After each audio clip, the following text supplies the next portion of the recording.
All right, I'm going to call to order this meeting of the Education Committee, and I would ask Mr. Snell if he would read it from here. Stand, please.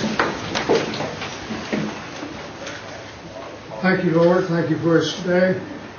Thank you for bringing this group of councilmen and our audience here together to make decisions, Lord, for the Cherokee Nation.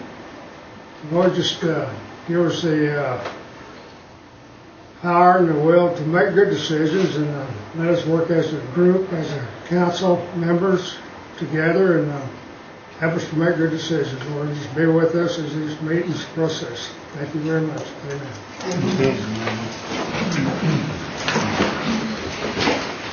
This is the roll call. Brad Cobb. Janelle Fulbright. Here. Bill Anglin. Here. Bill John Baker. Jack Baker. Here. Harley Buzzard. Here. Julia Coates. Here. Joe Crittenden. Here. Jody Fishinghawk. Here. Meredith Fraley. Don Garvin. Chuck Hoskin Jr. Here. Connie Glory Jordan. Present. Curtis Snell. Here. Chris Stokes. Here. David Thornton. Here. Carol Count Watts. Next is the approval of the minutes, and I would entertain a motion with one change on the announcements on the last page. It says the next meeting date is scheduled for October 16th, 2007 at 10, and obviously we're not meeting at 10, so if that can be changed to 1 instead. I'll move. Second. I hear all those in favor? Aye. Opposed? Okay. Next are the reports, and we want to hear from Diane Kelly first. Is she here? There you are. No, you're not. Good afternoon. My name is Kim Carroll. I'm Director of Grants and Compliance for Career Services. Diane is out of town this week. She's attending a meeting with Job Corps Administration in D.C. You have my written report, and I'll be glad to answer any questions you might have on it. Mr. Soap?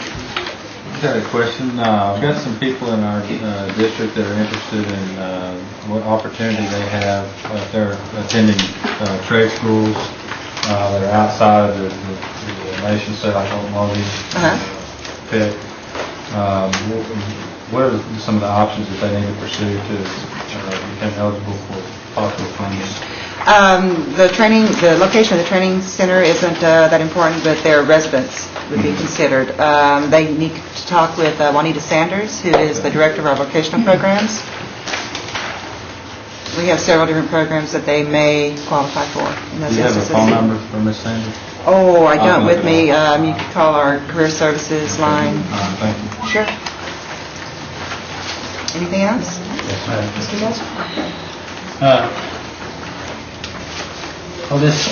I'm not sure how to put this, but we have a road project going on up there, and we had a lot of people working that are non-Indian up there.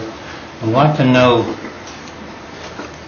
why, or can we do more enforcement as far as Indian employment, not only on road projects, but on casino projects, or any projects that the Cherokee Nation has going on. Mm-hmm. Is there a problem with having staffing to do the enforcement, or?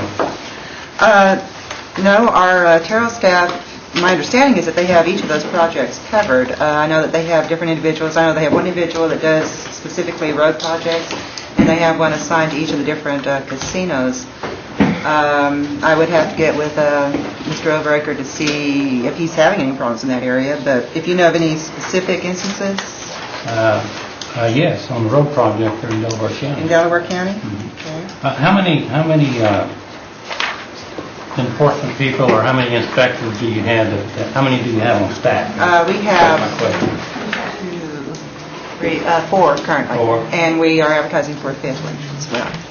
And from what I understand, I don't know if they're having tarot meetings with the contractors on site or not. That's a question I have. To find out if they need people to work today, tomorrow, or next week, that type of interviews with the contractors like that.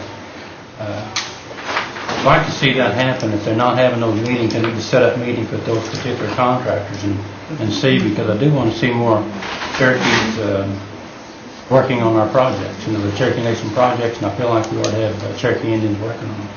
And it's my understanding that they do meet with those. Of course, we have our job bank that can refer qualified individuals if they have it. Okay. Could you give us a report on some of the meetings that they had with the contractors? I'd like to see what we discussed and some of the questions they asked and have them bring it to this committee. Sure. Okay. I can certainly do that. Thank you. Any other questions? Thank you. Thank you. Dr. Morton is not here today, but Dr. Morton was a little under the weather today, so he couldn't make it. You have our information. I can see that there are a couple of things in here that need your approval. The higher education GPA requirements, requested changes in that, and then on the NSU University Scholars, the change on that.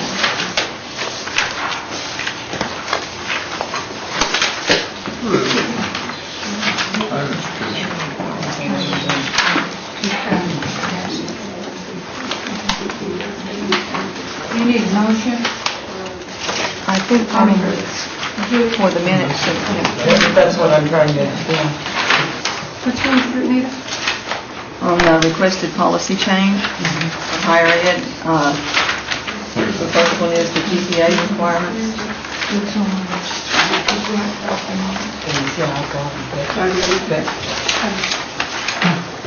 And we need a motion?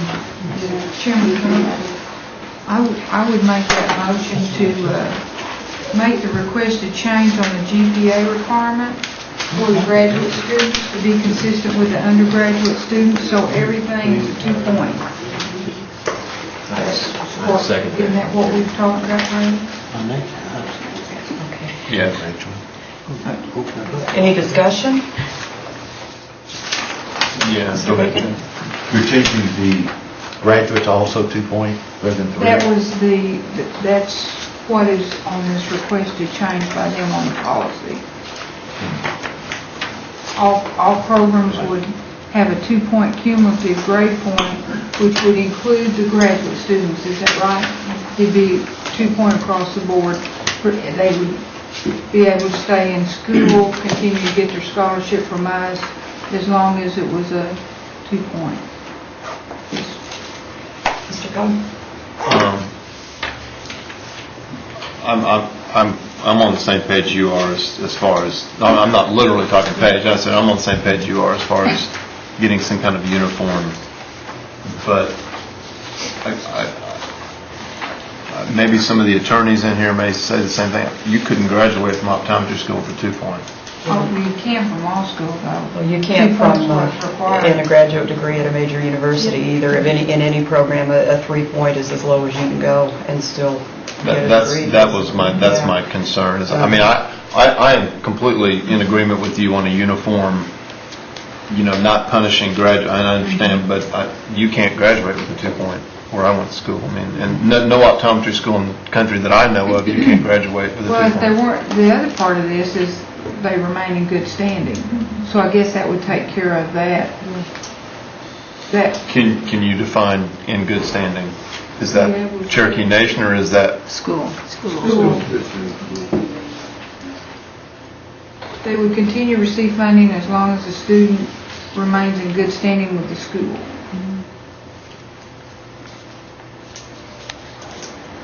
Mr. Hoskins, did you? Just that the good standing seems to be a protection for potentially funding somebody that wouldn't graduate, because if they wouldn't graduate, they would certainly not be in good standing, and so that would seem to take care of that matter, and that's all that true. Mr. Besser? Yes. Is it the reason that you want to do this is just to make it the same as your undergraduate, or is there other reasoning that you're doing these changes? Tommy had brought it up earlier. Is that the reason? If I could address this, I have noticed over the years now, just from the law school standpoint, that students were losing funding, but they were still in good standing at the school. But they were losing our funding because we had a 3 point criteria But in the law schools, you only had to have a 2-point to stay in good standing in the law school because of their grading system. So we had an awful lot of kids, because that first year is just, it's terrible. You have 25% loss rate during the first year of your most law schools. They suffer 25% loss of students. Well, we were also losing some more because they didn't have the funding to continue. And I think I brought it up to Dr. Morton at a previous meeting, and we had talked about it from the from a medical student standpoint. And of course, we have an engineer on board now, and a doctor. You have a doctorate. I just think that we should try to, if we can, try to keep them in school, and let's not make funding a reason that they end up having to leave when they're still in good standing with the school. And our money is making a difference, especially in the graduate programs. Let me ask you, in terms of law schools, and for the attorneys here, is it possible to graduate out of a law school, out of a 3-year program with a 2.0 average? I mean, you're talking about the first year, but you could conceivably go through the whole program with a C average and graduate from law school. They really have a different grading schedule, but a 2-point is what's required to graduate from law school. Okay. Mr. Hoskins? And I think, Madam Chairman, that points to another policy option we have, which I wouldn't advocate, which is that we could start taking it school by school and saying, well, what's appropriate? This approach, I think, makes some sense because the 2.0 will accommodate the differing standards in law school. At the same time, we retain the good standing standard. So long as we retain that, it seems to me we'll be meeting our goal of funding students who have met the university requirements that they be doing what they should be. So I think this is a good approach. And I think we should consider that sometimes it's an apples and oranges thing when we're talking about GPAs. Thank you. Mr. Baker? Well, and I've heard this all my life, and from the law schools, the C students that come out of law school end up being the best trial lawyers. And the A students become judges, and the B students become professors, and become real lawyers. So, I mean, I would certainly, not trying to lower the standards, but if they stay in good standing with their school and all that, then I think we ought to stay hooked with them. Any other comments, questions? Okay. So we have a motion and a second on the floor to change the existing policy to allow for a 2.0 and in good standing requirement for graduate students. Is that correct? Okay. All those in favor? Aye. Opposed? Thank you. Ms. Watson? Where I can move to approve for that policy on the Cherokee bachelor's degree directed studies.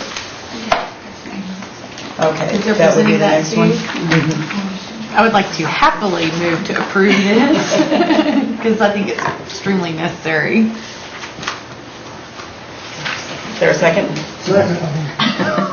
Any discussion? All those in favor? Aye. Opposed? All right. Just to clarify, that becomes effective in spring, right? Okay, thank you.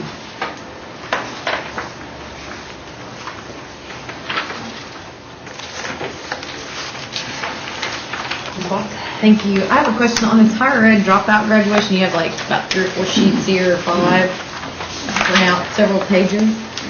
So those are the actual people that have dropped out. What are we doing to try to figure out? Are they just taking money and leaving, or what's going on with this?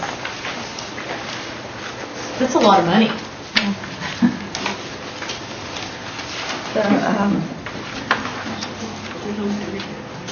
I don't know whether they're just not coming back into the program. Now, there are some that drop, if they drop by a certain date, the school's returning money. They don't enroll. Can you tell us, like, next month, maybe what percentage of this money was returned to the tribe? Because right now it has the appearance that almost $400,000 left.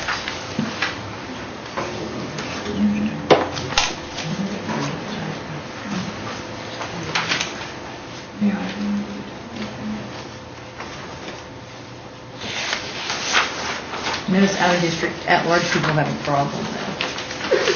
Just say- Picking on you. I would like to point out that there's no from our district. No, Tulsa.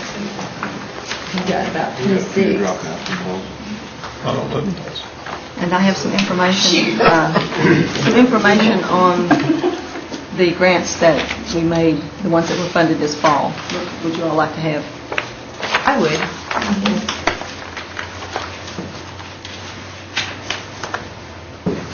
Do we do a follow-up with those students to see why they've left school? No.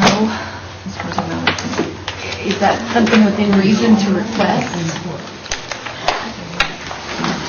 So I have two, so I'd like to understand how much money is actually, how much investment has lost because we don't get a return out of the 300 and something. And then, is there an opportunity to do a follow-up with them to assess why they've left?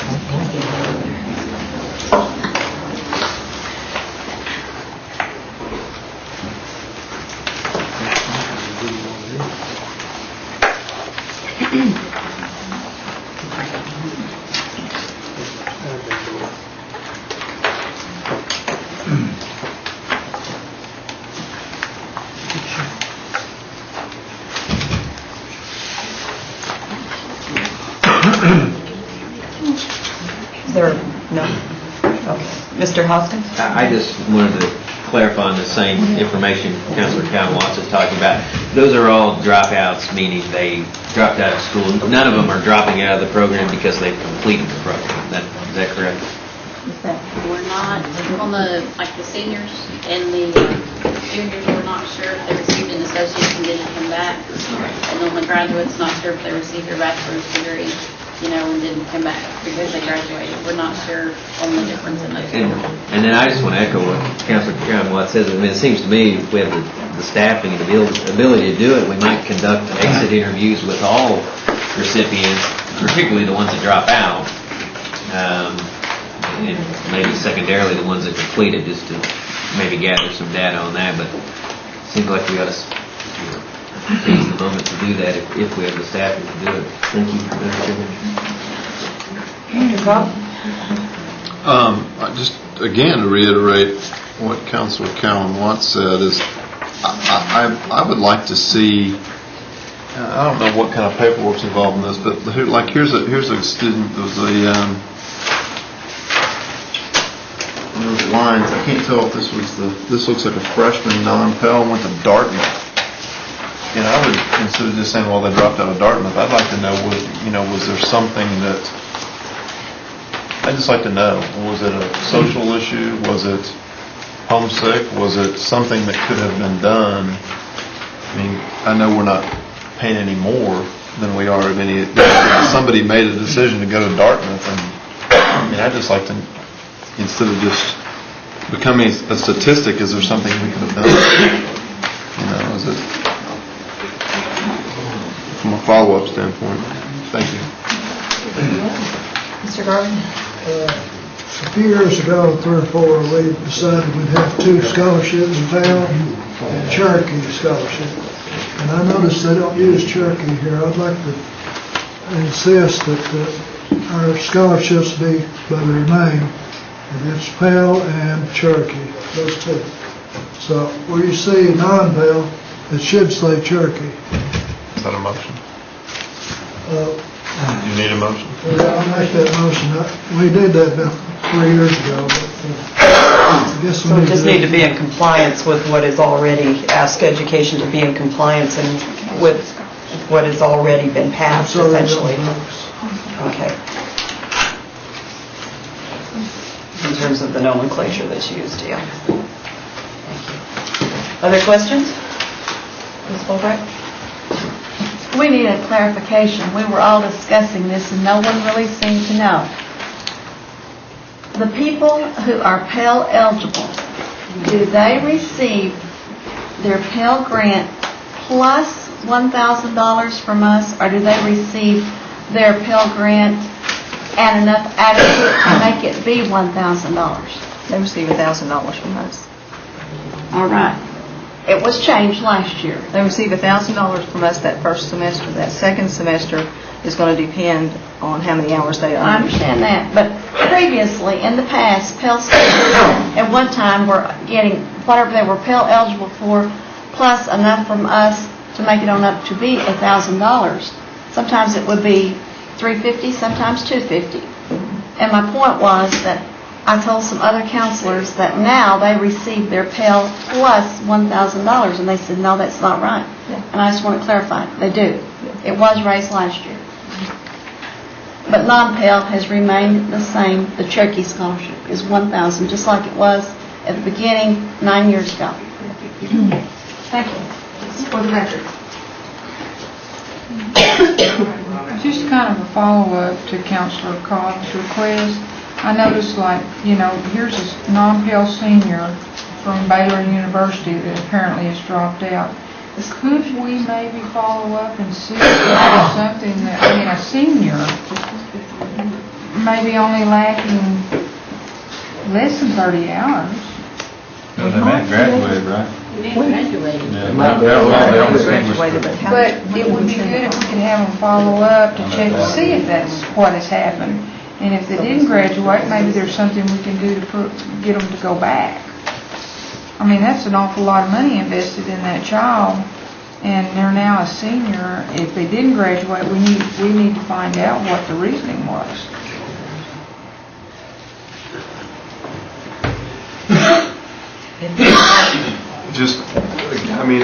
What I don't want to get into, and I know I'm not trying to put a bunch of paperwork on the department, I understand.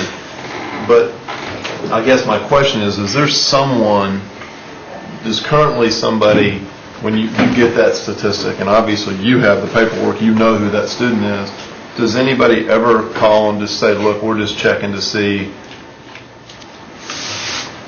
what the story is? I don't think up until this point. Because my concern is, especially on some of these freshmen, is that if it's a situation, a lot of us have been through that same thing, and you go away and you go to school, everybody has a tough time that first semester. And I don't want to just get into a situation where it could have been something more than a phone call and said, look, we're just checking, is there something, I'm not, and the danger I get into is I'm not trying to add paperwork to but we're paying out a lot of money, and if somebody just says, well, I was kind of homesick. Well, wait a semester. I don't know. I don't know what the answer is, but I did want to bring that point up.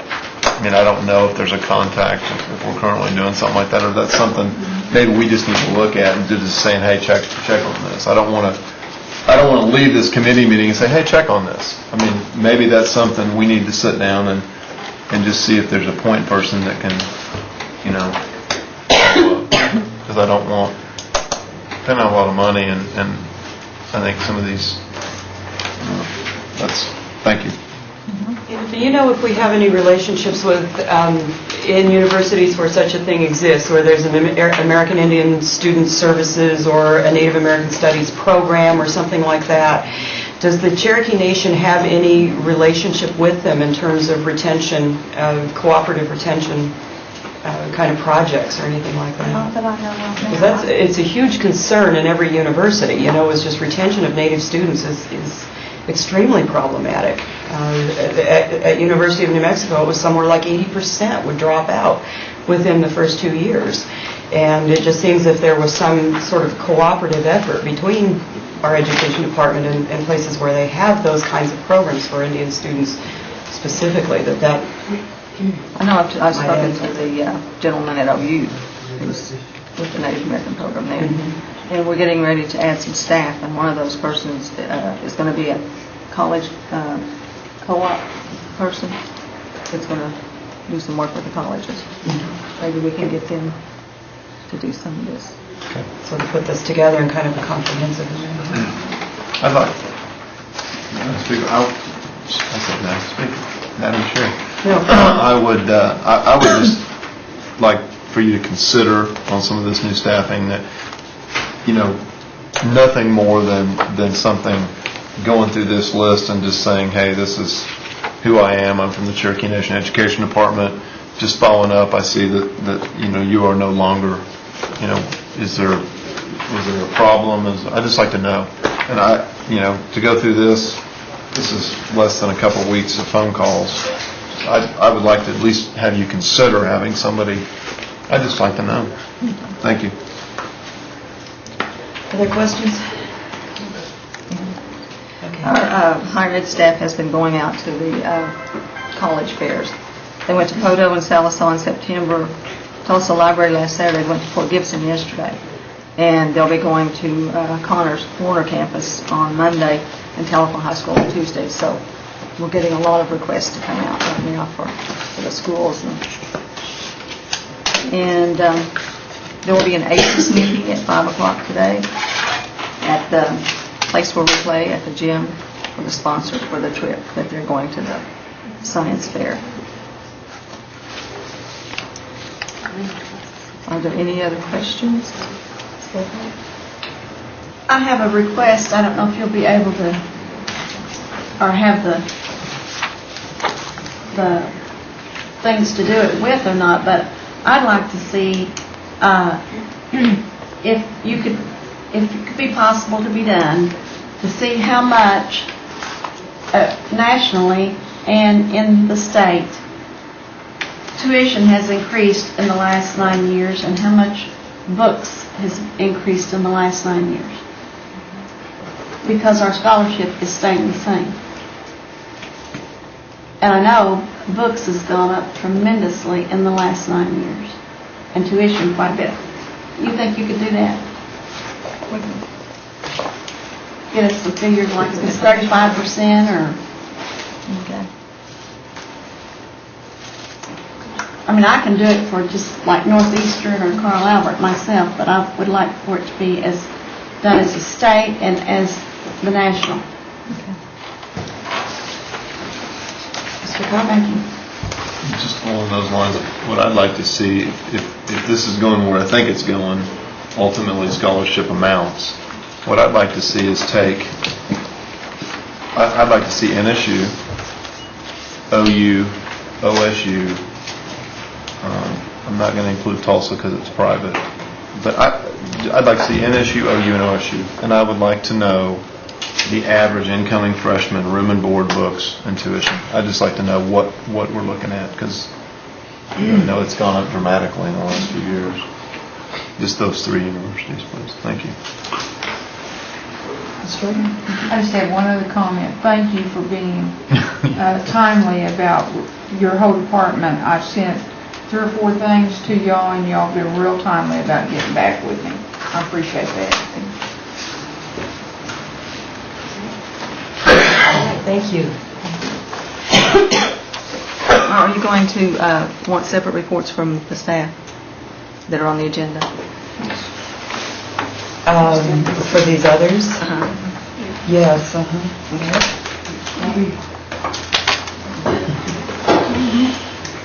Okay. Next is Verna Thompson. Please, Verna. Let's start.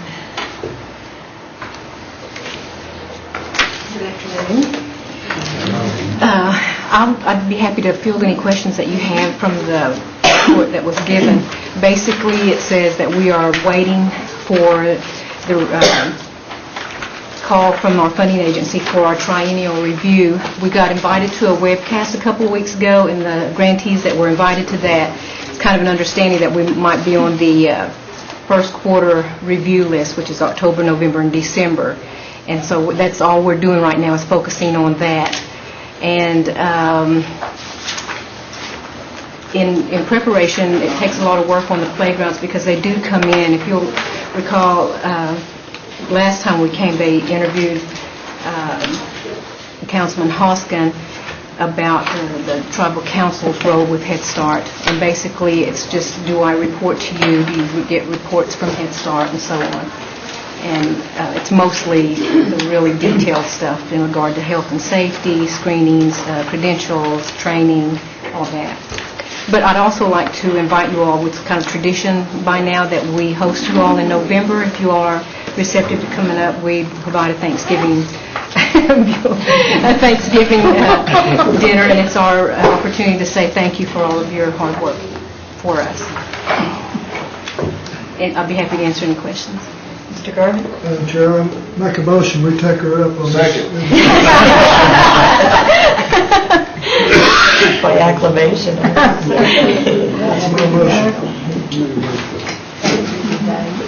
What is the date? Is it the 12th or 11th? 13th? 13th. What about the same? It's on a Wednesday because our council meeting's on a Tuesday because that Monday is a holiday. Oh, so it is on a Wednesday. So it's on a Wednesday. I next forgot month. about that. Yeah. Yeah. What- There's a holiday on the what's Monday. It's the 14th. Right.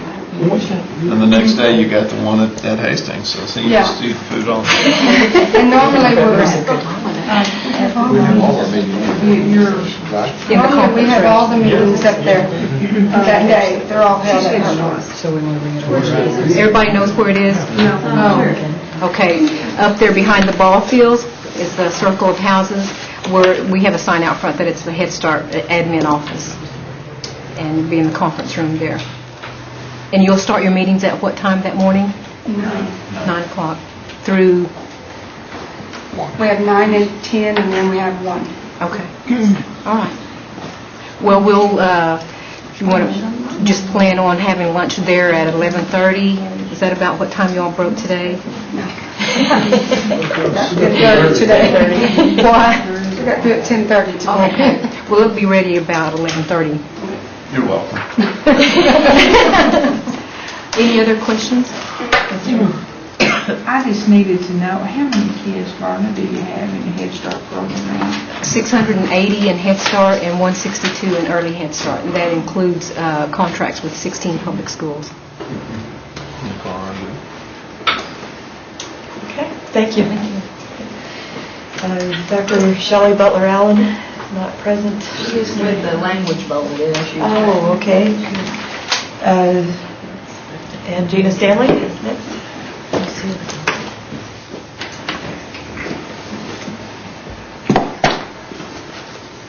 Good afternoon. Thank you, Madam Chair. A lot of new faces for me. I appreciate getting to get up here and present before you all. Had a very busy start to the school year.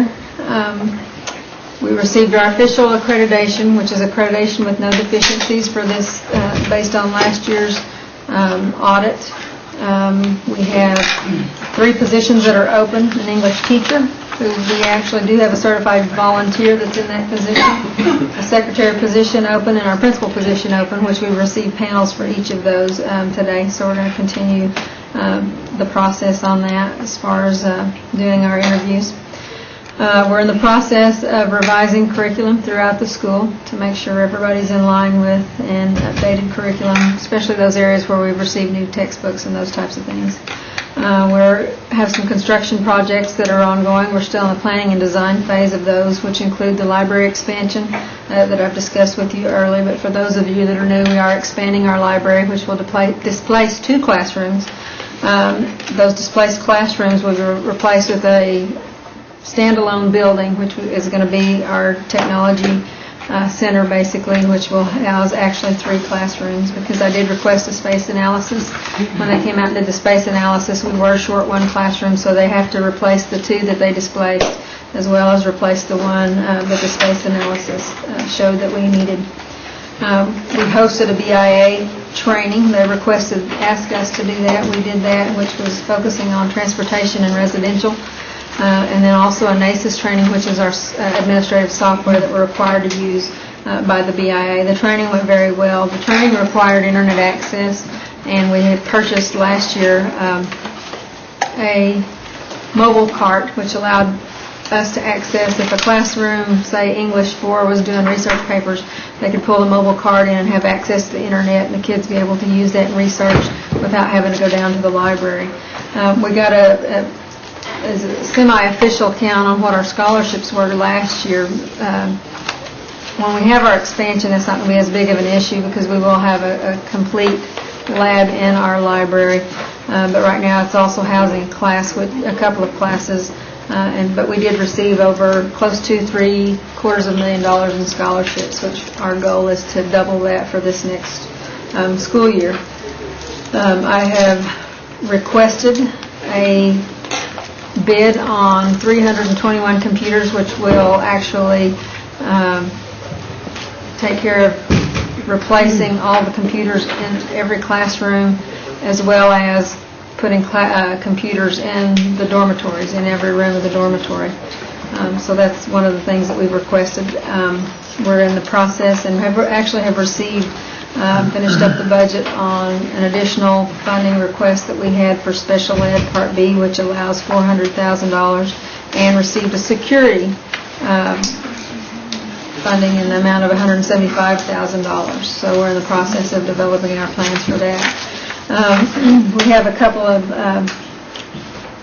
construction items as well that we've got in place. If any of you that's been up on campus in the evening, one of the safety issues that I've had for a long time, and we had a meeting with Tahlequah Public Works, and they agreed to come out and put the street lights all around the campus on the main drive of the campus, which not only looks really nice, but it's very well lit at night, and it adds to the aesthetic look of the campus. So we've got a lot of things that are going on. Our facilities group does a great job of maintaining the facilities, but we've got some plans and ideas and things that we're working on, and we're working on some of those in conjunction with CNE in the golf course area.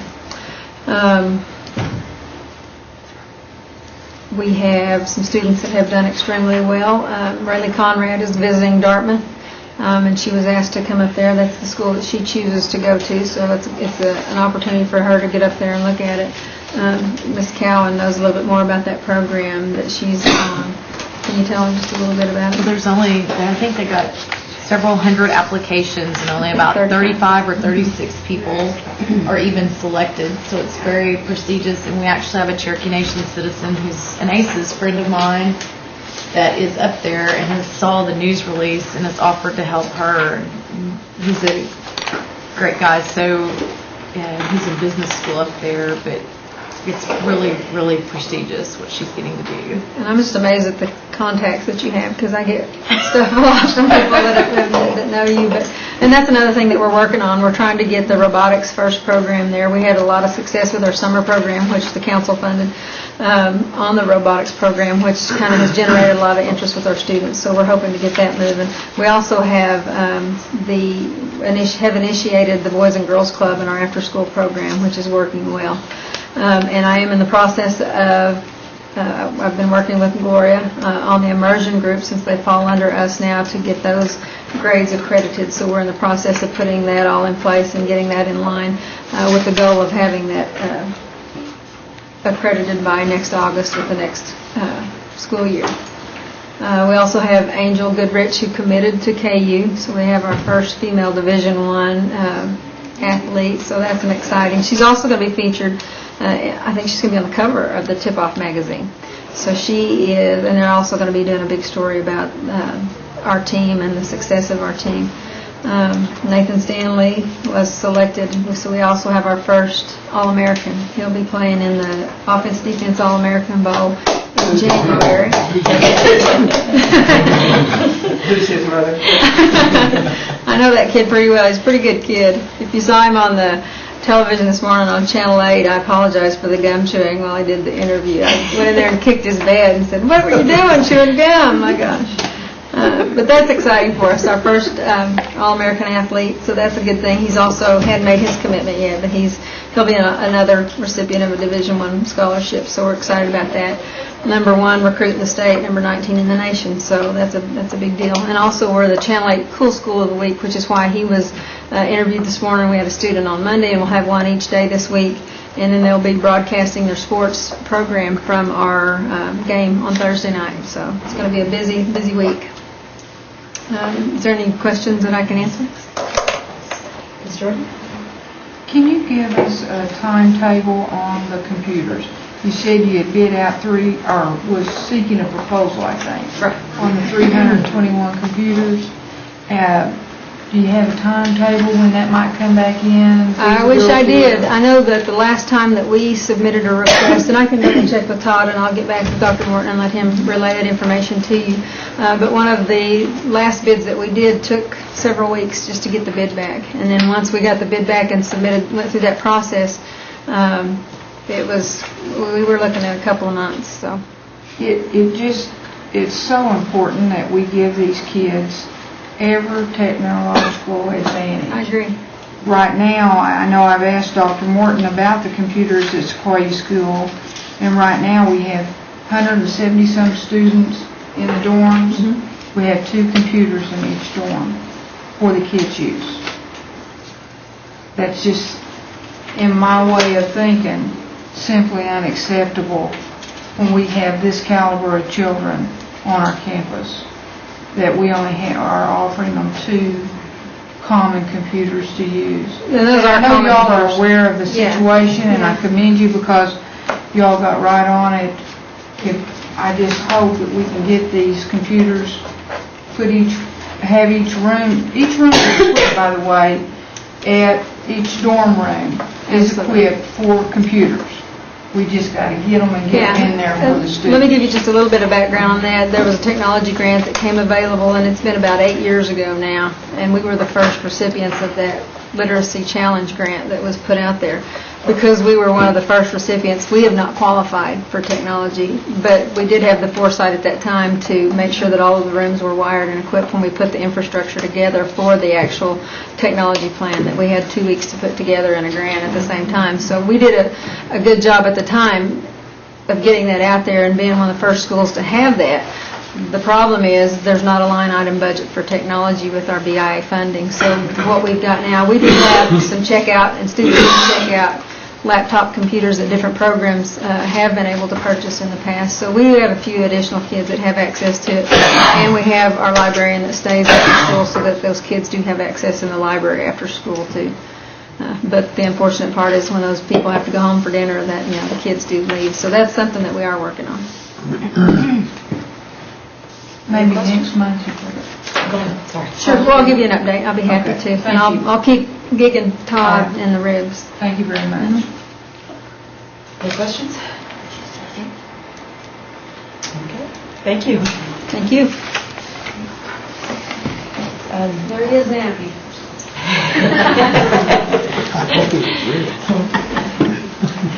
Next we have Don Greenfeather or his representative. Is there anyone here for? No? Dr. Slide?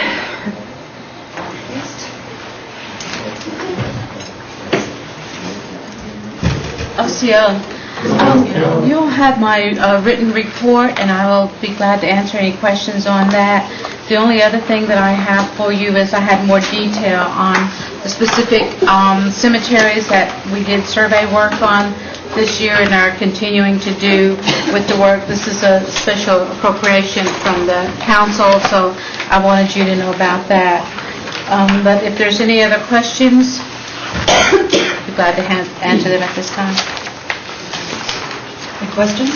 Mr. Badger? Lori, I think, I remember, and I don't know if it was when I came on the council, but they were making headstone markers for the chiefs. Yes. Do you have a list of the people that they're going to be going to, or? The list of the chiefs? Yes. I have a list of the elected chiefs, and at one point, we were asking the question, did you want to put the chiefs for the day? But the headstone marker, we looked at first everybody said, well, the VA style and size, and so we got the quote on that. I have that quote, and then after that, we were asked to get an estimate on one that was 2 foot by 2 foot, which is what I gave you last month. And so there hasn't been a decision about what kind of marker, so that still has to be decided. I mean, which size, not what kind, because it's going to be black granite with the etching. So how many are we going to be putting out there? I guess that's my question. Right now, 12. 12. Could you give me the names of those 12? I want to make sure that, I know we have one buried in the Round Spring Cemetery near Uchi. Downing, I believe his name is. Yes, I'll give you a list of those and the sites where they are. Okay, I appreciate it. Okay, thank you. Mr. Hoskins? Dr. Fly, on the GPR work list, this document, with respect to number 5 on the Fairview Cemetery, we're still waiting on the specifics as to why that request is needed. Sure. Yeah, that's the case. That's the thing. we haven't found out exactly what they wanted or, or anything like that, so we're just waiting. Thank you. Thank you.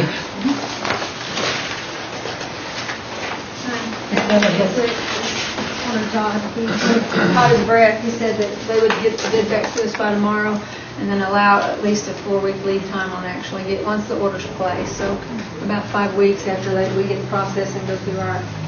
Thank you. And take them on the program. Okay.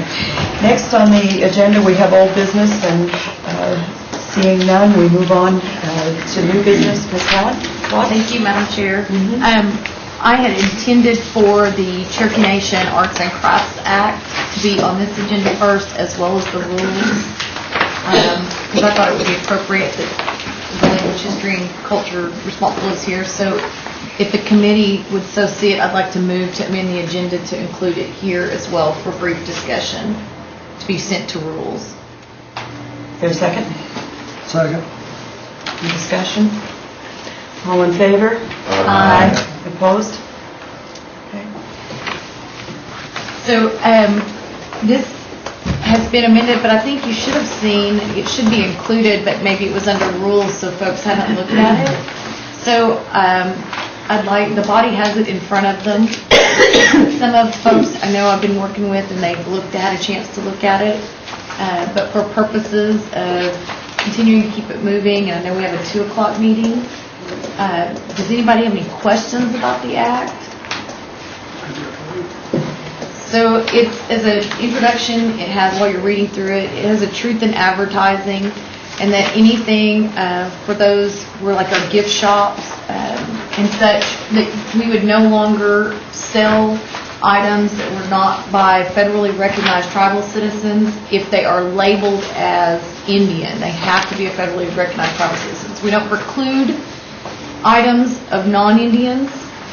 They just have to have a truth in advertising that if they claim to be Indian, that if they have to be a member or citizen of a federally recognized tribe.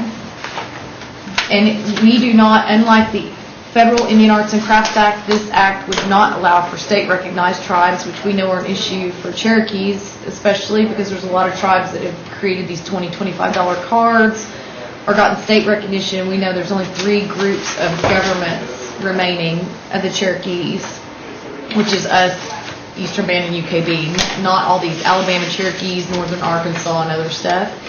But under the federal act, they're allowed to sell Indian art if they're state recognized. So under ours, we would preclude them. Then there would be also an art curator that would be appointed and under the Cherokee Heritage Center in order to inventory our art held by the tribe and other tribal entities, as well as provide for the maintenance of that art so that it might be repaired or kept in good condition under the inventory. Does anyone have any questions? No? I'd like to make a motion, since there's no question, I'd like to make a motion to move it to rules for further consideration. Second motion. Discussion? All in favor? Aye. Opposed? Thank you, Madam Chair.